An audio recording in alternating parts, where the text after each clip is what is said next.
Hey everyone. I was out getting some food and I happened to notice my mother's purse on the car floor. And I know this is all part of the healing process, and I know everything that I'm doing is part of it, but to me it still feels fresh. And seeing my mother's purse, I think, like I had said in other videos, the hardest thing to contemplate is the fact that she is not here. And on earth, I will not see her again. And that is just so difficult to wrap my mind around. Because when I don't see her here, I would think, oh, maybe she's away at her friend's house or something. But man, it's close to 9 months now since she went to heaven. And it's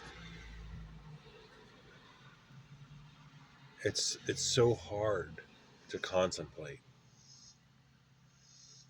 And like I had said before, I live my life, I work, I do what I have to do, I continue to work on the books I'm writing, but there is not a day that passes that my mother is not on my mind.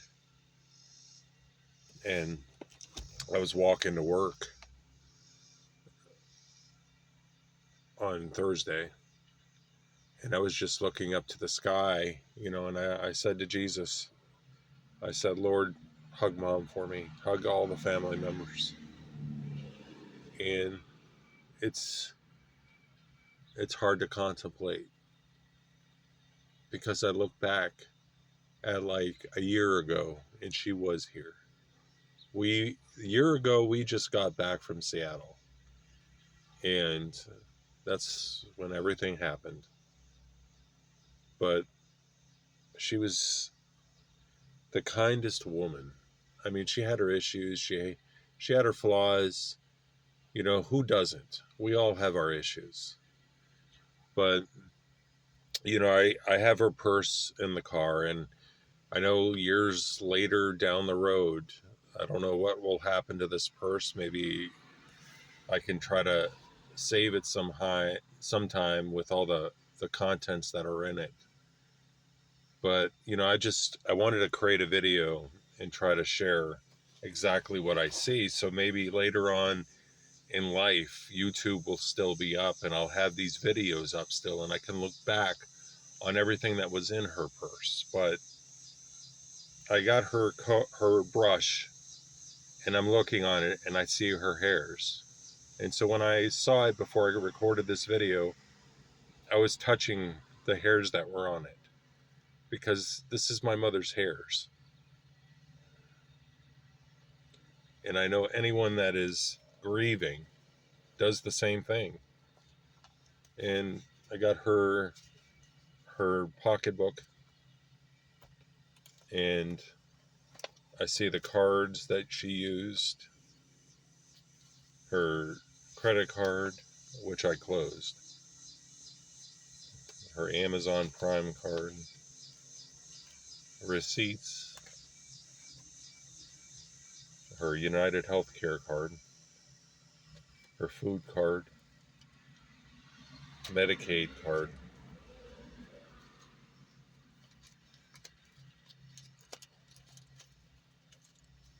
And I thought her driver's license was in this, but I don't see it so far.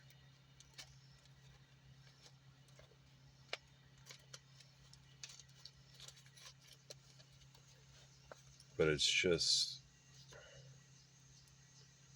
is hard to wrap my mind around the fact that she is no longer here.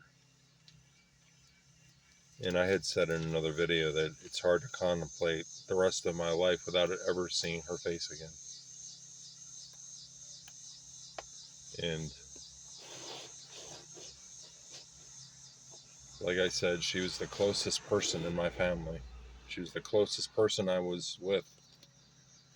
And I see her checkbook, and I look back on the checkbook, the time, and I noticed just the decline when she had the cancer in her brain and she could not write, you know, like she wanted to, and she would forget. And that was another thing. I mean, I didn't understand what was going on. You know, that one morning she wakes up, she has a hard time speaking. I'm like, what is going on here? And I was noticing how, you know, usually she would wake up in the morning and she would turn her bedroom light on, and she'd come out one morning. She didn't turn the bedroom light on. She forgot her phone, which that was a new thing. I'm like, what is going on here? And then she's having a hard time speaking. And then I noticed like little things in which the cancer had spread to her brain. Like she made beef tips and she had a plate and she had all these spices on the plate. And I'm thinking back now, why did she do that? Why not get the spices and with each of them dump them in the pan?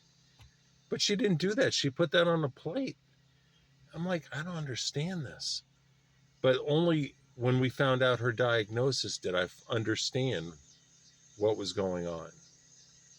And we we had bought at the store this Thai food that was in a bag. And you know, in order to heat it up, you had to take the contents out of the bag. Well, here I'm in the other room working on my book and she's making that for dinner. But she put the whole bag in the microwave. And you're not supposed to do that. You're supposed to take it out and put it on a pan and heat it up. She didn't do that. She stuck the whole thing in the microwave. And I'm like, man, I'm noticing this decline in like her cognitive abilities. And man, it's just how everything had happened. But I'm noticing in her checkbook just how she could not do the math she used to. And so I had to end up taking care of that for her. But man, just her purse, brush,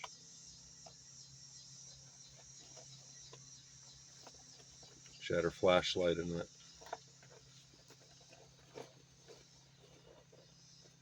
So, you know, later on down the road, maybe I'll stick her bag in plastic to remember. But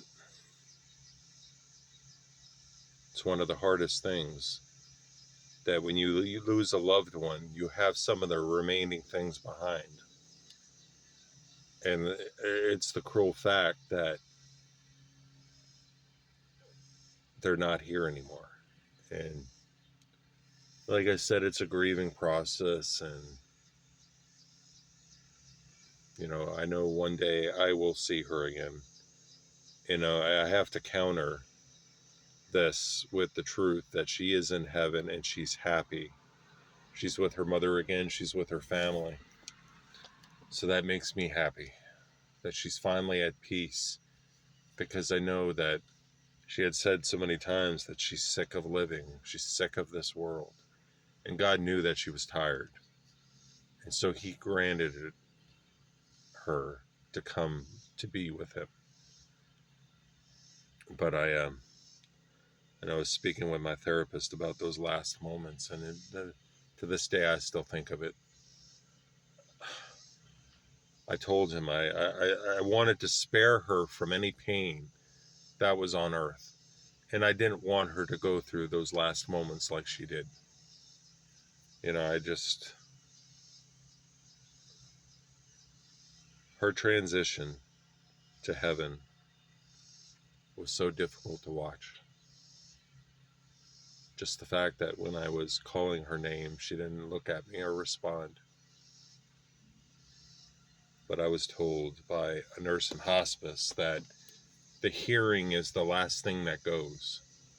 So I think when that happens, you know, when somebody hears the gospel, they have a chance to hear it at the end. So my mother heard me tell her that I'll be fine, go with Jesus, you're going to be happy. So I know she's a lot better off now, but it's the pain of not having her anymore. And I see pictures on Facebook, and I see old pictures on my phone, and